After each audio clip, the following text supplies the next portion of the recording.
पत्रकारिता के गुरु, आज अखबार के लंबे समय से, एक लंबे कार्यकाल से ब्यूरो चीफ की जिम्मेदारी निभा रहे श्री ऋषिकेश पांडे जी हम के साथ मैं मौजूद हूं, उनके कार्यालय में मैं मौजूद हूं और आप मान्यता प्राप्त पत्रकार हैं। अपनी लेखनी के निर्भीक, निर्विवाद और निष्पक्ष लेखनी के लिए जाने जाने वाले श्री ऋषिकेश पांडे जी को मैं सुनूंगा, आप सुनेंगे, सब लोग सुनेंगे।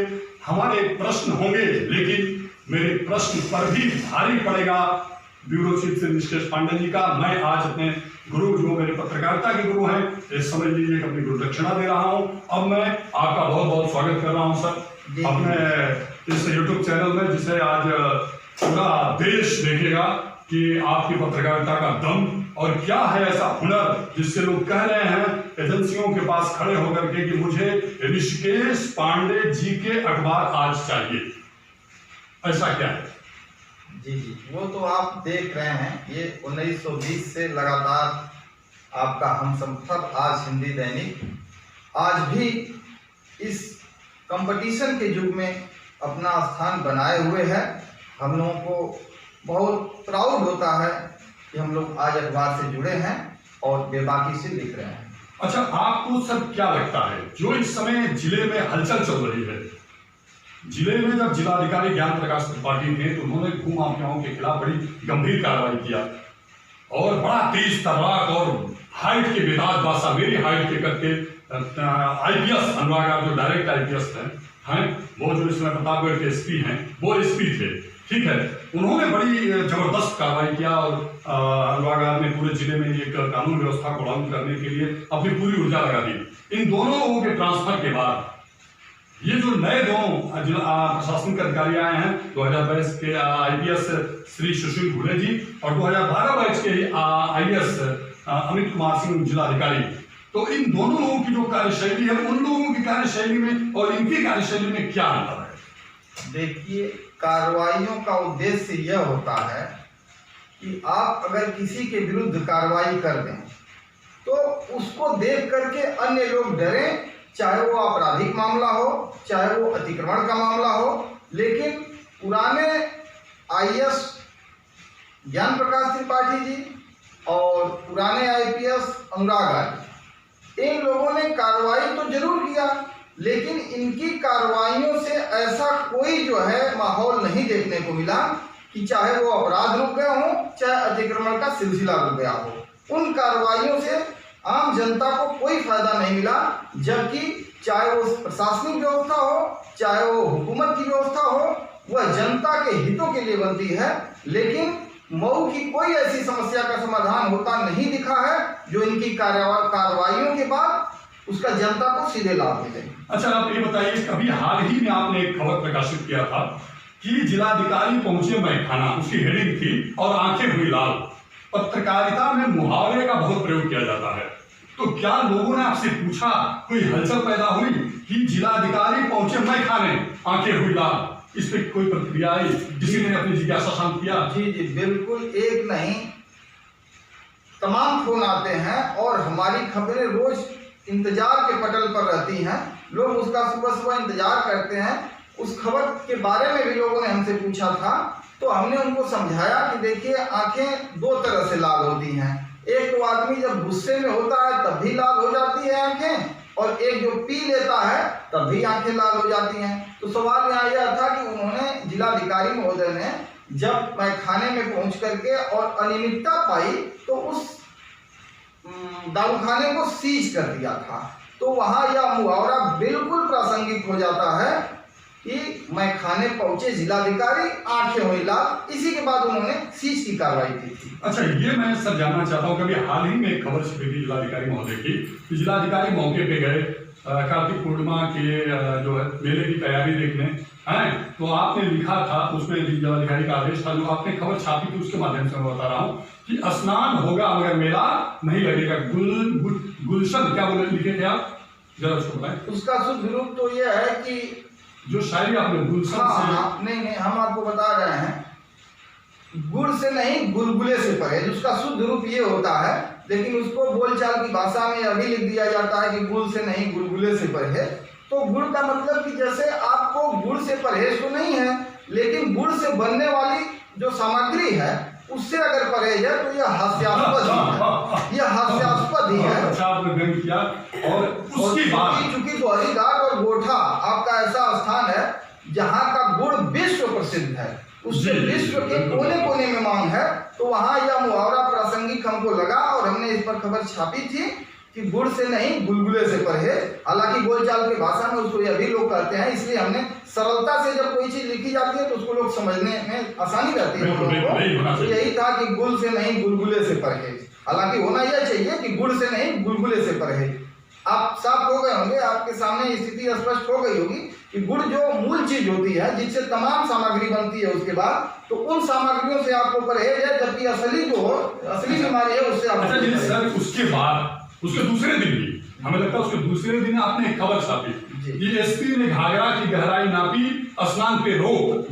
इस हेडिंग को लेकर के और उस हेडिंग को लेकर के एक जो है लोगों में कौतूहल पैदा हो गया था, जहां तक मुझे लग रहा था। मैं भी ऐसे पत्रकार, मैं भी हेडिंग का बड़ा शौकीन हूँ और मैं भी लेखनी का आपका दीवाना हूँ। तो ये जो हलचल पैदा हुई, एक तरफ हो रहा है कि मेला नहीं लगेगा, जिलाधिकारी महोदय ने कहा स्नान होगा, और दूसरी तरफ आप छाप रहे हैं हेडिंग में कि नहीं अब गहराई नाप ली गई है, अब उससे बचना है। तो ये आप अच्छी तरह जानते हैं कि दोहरी घाट दो हरियों की मिलन स्थली है, श्री राम और श्री परशुराम। तो मैं एक उदाहरण देना चाहता हूँ, जिलाधिकारी का जो पद होता है वो राम के व्यक्तित्व जैसा होना चाहिए, क्योंकि वो जिले का राजा होता है। और जो भगवान परशुराम जी का जो व्यक्तित्व है वो थोड़ा तेज है, तो वो एसपी का व्यक्तित्व होना चाहिए, क्योंकि एसपी परशुराम जी की तरह क्रोधी नहीं होगा तो फिर बड़ा असमंजस की स्थिति उत्पन्न हो जाएगी। तो सुनिए सर, तो श्री राम और श्री परशुराम की मिलन स्थली दोहरी घाट, जहाँ का मेला बहुत ही मशहूर है, जो 5 जनपदों को जोड़ती है, आजमगढ़, मऊ, बलिया, देवरिया, गोरखपुर। मतलब दोहरी घाट एक ऐसा सेंटर है जो बनारस, काशी विश्वनाथ जी की नगरी बनारस, जहाँ के प्रधानमंत्री हैं, और गोरखपुर का बॉर्डर बढ़लगंज दोहरी घाट, यहाँ के मुख्यमंत्री हैं श्री योगी जी। उसके मध्य में जिलाधिकारी और पुलिस अधीक्षक ने जिस तरह से कार्तिक पूर्णिमा को संपन्न कराने के लिए एक अच्छी सूझबूझ का परिचय दिया, तो श्री राम श्री परशुराम का क्या आपको दृश्य दिखा? जी बिल्कुल। दरअसल जो मऊ के जिलाधिकारी हैं वो तो अपनी जगह पर हैं ही, अपना कार्य ठीक ढंग से कर रहे हैं। जहाँ गड़बड़ी होगी वहाँ पत्रकारिता का दायित्व का निर्वहन करते हुए हम लोग आईना दिखाने का भी काम करेंगे। और जहाँ तक कप्तान साहब की बात है, बेहद युवा IPS हैं सुशील भुले जी, मेरी भी उनसे कई बार मुलाकात हुई है, और उन्होंने जाकर के जो दोहरी घाट में स्थिति का आकलन किया था, चुनिंदा घाटों पर कुछ गहराइयों के चलते उन्होंने स्नान पर वहाँ प्रतिबंध लगाया था, उस घाट को जो है सील भी कर दिया गया था, बैरिकेडिंग की गई थी ताकि वहाँ कोई न जाए और कोई घटना, ऐसी दुर्घटना न हो जाए जिसकी जवाबदेही शासन से लेकर के प्रशासन तक देनी पड़े। तो इसके लिए उन्होंने कुछ घाटों पर रोक लगाया था, जिसके चलते उनकी खबर हमने छापा था कि एसपी ने नापी घाघरा की गहराई, एसपी ने नापी घाघरा की गहराई, स्नान पर रोक। तो वो चुनिंदा घाटों पर रोक थी, उसका हमने जिक्र किया था। अच्छा, ये अभी आपने कहा कि सुशील भुले जी चूंकि मूल रूप से महाराष्ट्र के रहने वाले हैं, वो नासिक के हैं, तो सुशील भुले जी के जो व्यक्तित्व के बारे में आपने प्रशंसा किया और जिलाधिकारी जी के कार्यशैली की जो आपने सराहना किया, तो मैं आपको बता दूं कि उत्तर प्रदेश के अपर मुख्य सचिव गृह श्री अमित कुमार जी हैं, जो जिला प्रशासन के मुखिया कहे जाएंगे एक तरह से। मेरी अल्प जानकारी हो या अच्छी पूर्ण जानकारी हो, तो वो एक तरह से गृह विभाग के मालिक हैं। और पुलिस महकमे के मंडल के जो DIG हैं सुभाष चंद्र दुबे जी, वो भी बड़े तेज तर्राक और बड़े मतलब बहुत ही, उनका व्यक्तित्व भी आदर्शवादी है और उनकी कार्यशैली भी कानून की मर्यादा की रक्षा करने वाला है, ताकि जनता के बीच पुलिस और जनता के पीछे वितरक भाव उत्पन्न हो। तो आपको मतलब ये प्रेरणा मिली, आप इससे प्रेरित होकर कह रहे हैं कि जब शीर्ष का नेतृत्व बेहतरीन होता है तो उसके साथ के अधीनस्थ भी बहुत ही शानदार हो जाते हैं, उनके अच्छे कार्यशैली में निखारा जाता है। निश्चित रूप से जिले के कप्तान IPS श्री सुशील भुले जी और जिले के जिलाधिकारी अमित कुमार बंसल जी, दोनों लोगों ने ये साबित कर दिया कि जिले में कानून का राज रहेगा, और ये मुख्यमंत्री योगी आदित्यनाथ जी की मंशा भी है कि जनता और पुलिस के बीच एक अच्छा सामंजस्य हो और पूरे जो है प्रदेश में कानून का राज हो, वो तो दिख रहा है। ये तो बड़ी सराहनीय बात है। और पत्रकार को बिल्कुल अभी सुनने में आया था, मैं सुन तो नहीं पाया था, लेकिन सुनने में आया था प्रधानमंत्री जी ने कहा था कि पत्रकार नारद है और उसे बिल्कुल सकारात्मक कार्य करना चाहिए, क्योंकि वो सकारात्मक कार्य एक दिशा मिलेगी और लोगों को दिशा देने का पत्रकार तो चौथा स्तंभ है। लेकिन इसी क्रम में मैं आगे बढ़ा रहा हूँ। इस समय आपकी स्थिति ये हो गई कि आप ताबड़तोड़ बैटिंग कर रहे हैं और हर बॉल मतलब आप सिक्स मार रहे हैं। क्या आप रात में योजना बनाते हैं या जब आप कंप्यूटर पे बैठते हैं उसी समय योजना बन जाती है? मेरे जिम्मे देखिए कोई काम नहीं है, सिर्फ और सिर्फ पत्रकारिता। मैं दिन भर योजना बनाता रहता हूँ, 24 आवर्स कह लीजिए मेरे जिम्मे, और कोई दूसरा काम नहीं है पत्रकारिता को छोड़ करके, इसलिए मैं उसी में लीन रहता हूँ। अच्छा, आप इतनी खबरें छाप रहे हैं, कभी कभी आप जो है ऐसी खबर छाप देते हैं कि लगता है कि आप जो है टकरा गए हैं, टकराहट की उसमें खुशबू और मुंह दोनों आने लगती है। तो इसका आपको एहसास लिखने के बाद होता है या फोन आने के बाद पता चलता है? नहीं, देखिए मैं आपको 2 लाइनों में बताता हूँ जवाब। समा से कह दे कोई कि वो जलना छोड़ दे। वाह वाह, क्या बात है। समा से कह दे कोई कि वो जलना छोड़ दे, अरे राह में मुश्किलें तो आती ही हैं, तो क्या कोई राह चलना छोड़ दे। वाह वाह वाह वाह। हम पत्रकारिता को अपना धर्म मानते हैं और लिखने के दौरान, कोई भी समाचार लिखने के दौरान न कोई भय नाम की चीज होती है और न कोई हम डरते हैं किसी से। इसलिए मैं सारी चीजें बेबाकी से लिखता रहता हूँ और जब लोग प्रशंसा कर देते हैं तो थोड़ा हमको ऊर्जा मिल जाती है, और कोई बात नहीं। मैं एक घटना का जिक्र करूंगा आपसे, चूंकि एक पत्रकार लोगों में थे हिंदुस्तान अखबार के श्री अजीत राय जी, इस समय वो वरिष्ठ पत्रकार हैं। तो यहाँ जीवन चंद पांडे जी एसपी थे। एक बार उन्होंने एक खबर छापी थी, तो उन्होंने बुलाकर वो कहा कि मैं इस खबर के लिखने से नाराज नहीं हूँ, मैं इस खबर के लिखने से प्रसन्न हूँ कि कहाँ क्या कानून व्यवस्थाएं चल रही है, पत्रकार ही बताता है। लेकिन जब लिखा करिए तो मेरे खिलाफ लिखा करिए, क्योंकि मुझे बड़ा अच्छा लगेगा, क्योंकि मेरे अधीनस्थ जो है अभी इतने परिपक्व नहीं है कि आपकी लेखनी के तेज का सामना कर सके। तो क्या प्रशासन और पत्रकार एक दूसरे के पूरक हैं? जी बिल्कुल, हम तो आईना हैं, हम तो आईना हैं, सच ही दिखाएंगे जनाब। अगर आपको सच से इतनी ही नफरत है तो आईने के सामने से खुद ही हट जाइए। अगर ऐसे अधिकारी मिले तो ऐसे अधिकारी बहुत अच्छे होते हैं जो पत्रकारों द्वारा लिखी गई खबरों का संज्ञान लेते हैं और कार्रवाई करते हैं। लेकिन अगर कुछ ऐसे भी अधिकारी हैं जिनको खबरों से नाराजगी होती है तो वो फिर ऐसे आईने की तरह, आईने के सामने से वो हट जाए। अगर उनको नफरत है सच से, तो पत्रकार का काम ही है कि सच्चाई को आईना दिखाए और उसी का हम उसी धर्म का निर्वाह कर रहे हैं। अच्छा, ये सर आपको मैं बताना चाहूंगा कि जो पत्रकार है, पत्रकार की परिभाषा है, क का अर्थ होता है पथ प्रदर्शक, त्र का अर्थ होता है त्रिकालदर्शी और क का अर्थ होता है कर्तव्यनिष्ठ और र का अर्थ होता है रचनाकार होता है। तभी वो पत्रकार होता है। पथ प्रदर्शक, त्रिकालदर्शी, कर्तव्यनिष्ठ और रचनाकार होता है। प्रशासक का अर्थ है कि प्र शब्द ही पहला है कि प्रसन्न मुद्रा में, आप फरियादी को प्रसन्न मुद्रा में सुनेंगे। माने शांत स्वभाव से, और 100 माने सख्त लहजे में अपने अधीनस्थ को आप कार्रवाई के लिए चेतावनी देंगे।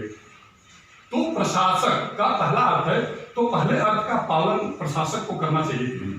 नहीं, बिल्कुल आपकी बातें बिल्कुल सही हैं, निश्चित रूप से पालन करना। और पत्रकार को पहले अर्थ का, पत्रकार पथ प्रदर्शक का पालन करना चाहिए कि नहीं? बिल्कुल, समाज को सही दिशा देने का काम करता है एक पत्रकार। पत्रकारिता का उद्देश्य भी ये होता है कि हम शासन प्रशासन के जहां अच्छे कार्यों का प्रसार करें, जनता तक पहुंचाएं, उसी तरह अगर शासन प्रशासन कहीं गलत कर रहा है तो हम वहां भी टोकें। अच्छा सर, ये मैं कहना चाहता था कि हम लोग कहते हैं कि समाचार निकला है, बाद में पढ़ लीजिए, समाचार ही इसको कहा जाता है, अंग्रेजी में न्यूज कहा जाता है। समाचार की व्याख्या है 100 माने सामयिक, म माने मार्मिक, च माने चारित्रिक और र माने रचनात्मक। समाचार सामयिक, मार्मिक, चारित्रिक और रचनात्मक होना चाहिए।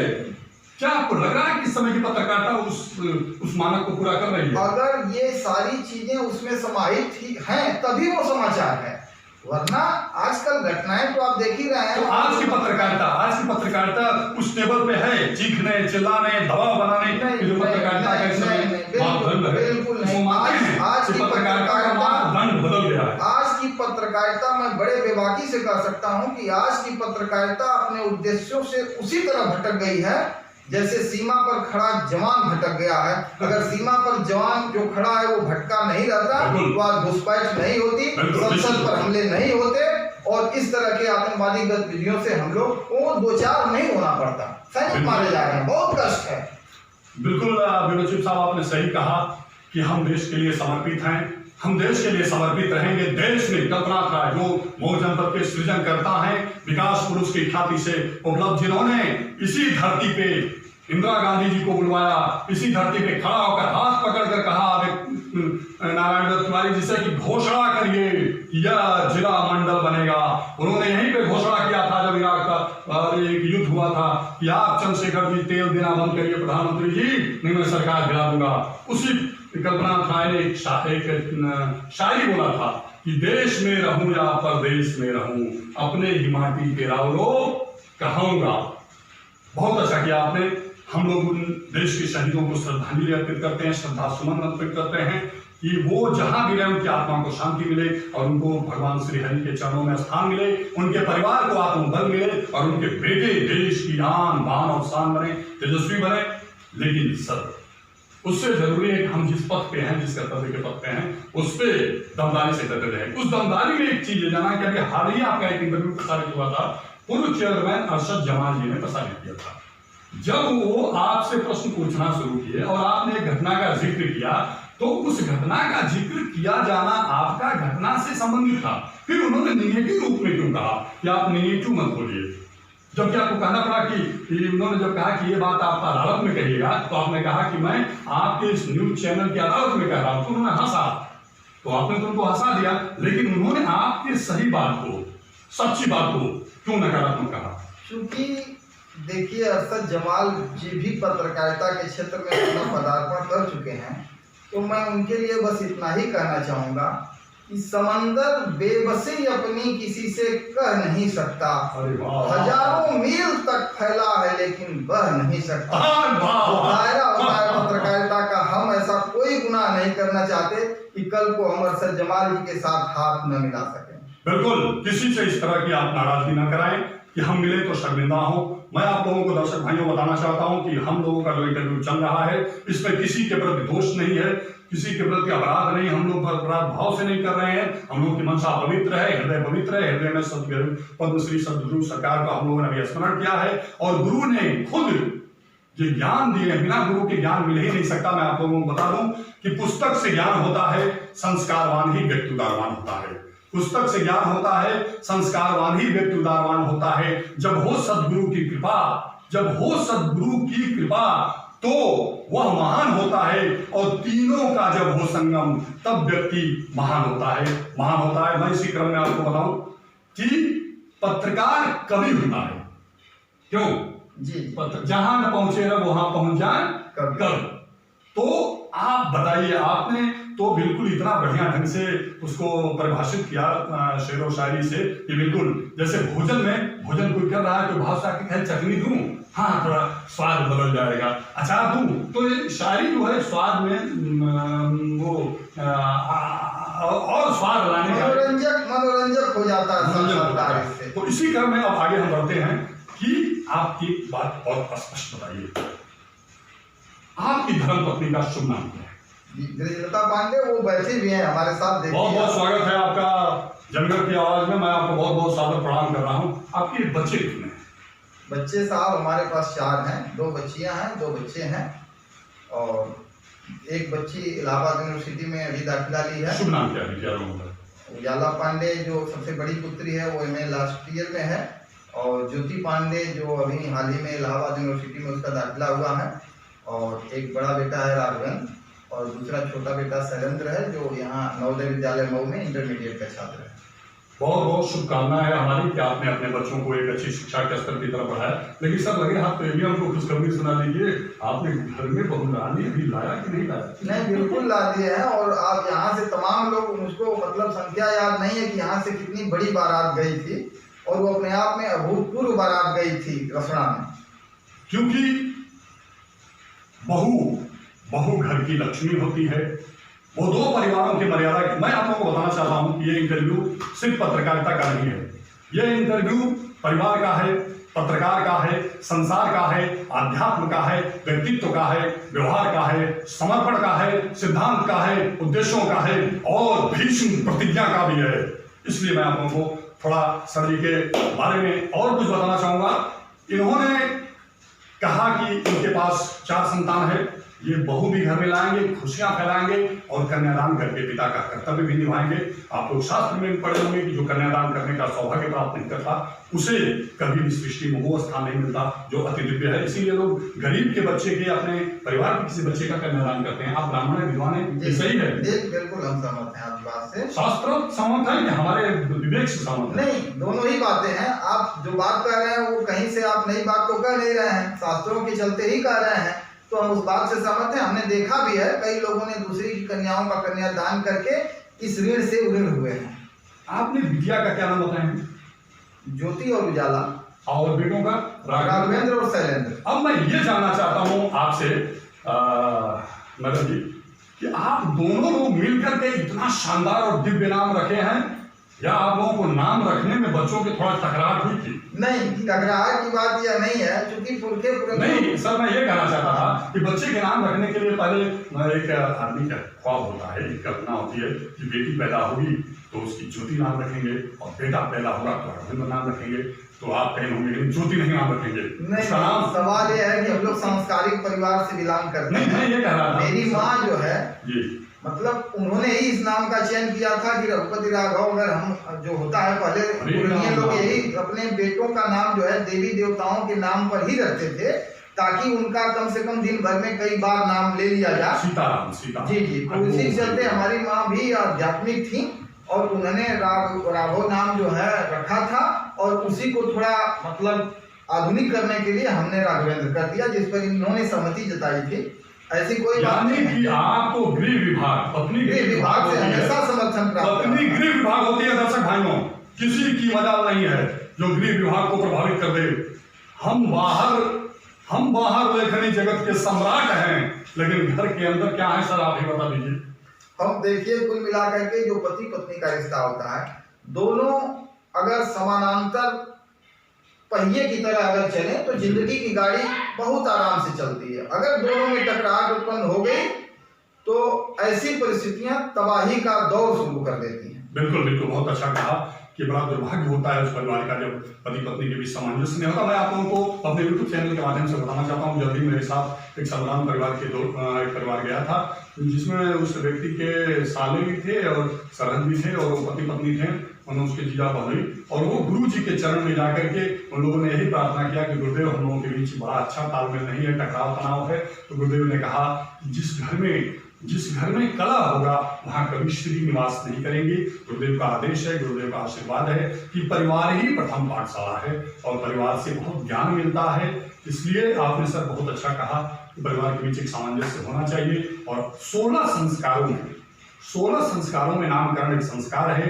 अगर आप अच्छी तरह जानते हैं कि लोग राम का नाम लेके तर जाते हैं और रावण का काम सोच के लोग सिहर जाते हैं, इसलिए नामकरण ऐसा हो कि बुलाने पे हमारी वाणी में मां सरस्वती जो निवास करती है प्रसन्न हो जाए।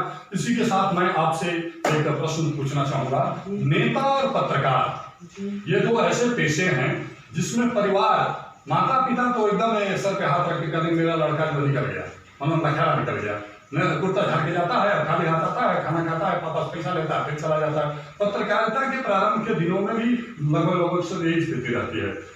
तो आपको नहीं लगा कि हम जो है बड़ा वो नहीं कर सकता वो सब, अरे कहाँ दुर्भाग्य हमारा ये हो गया कि पिताजी ने कैसे पत्रकार से शादी कर दिया? नहीं जी नहीं। अच्छा, आपको लगा कि नहीं, जिस तरह से मास्टर साहब की पत्नी मास्टराइन, अरे गजब गजब कद है। कहीं ये अधिकारियों की पत्नी को ये नहीं सुनते कहा गया कि डीएम साहब की पत्नी डीएम आई, ये कहीं नहीं सुना जाता। कप्तान साहब की पत्नी, लेकिन मास्टर की पत्नी मास्टराइन, डॉक्टर की पत्नी डॉक्टराइन। उसी तरह पत्रकार जो है वो प्रशासक है। लेकिन आप अगर अपने पति के कार्यशैली से, इनके समर्पण से, इनके त्याग से खुश हैं, संतुष्ट हैं, तो समझ लीजिए कि आपने इनके ऊपर बहुत बड़ा एहसान किया है। क्योंकि आधुनिकता के चकाचौंध में जो धन अर्जन की प्रतिस्पर्धा चल रही है और लोगों को, महिलाओं को सबसे अधिक श्रृंगार का शौक होता है। तो आपको इसके लिए फिर बहुत बहुत धन्यवाद है।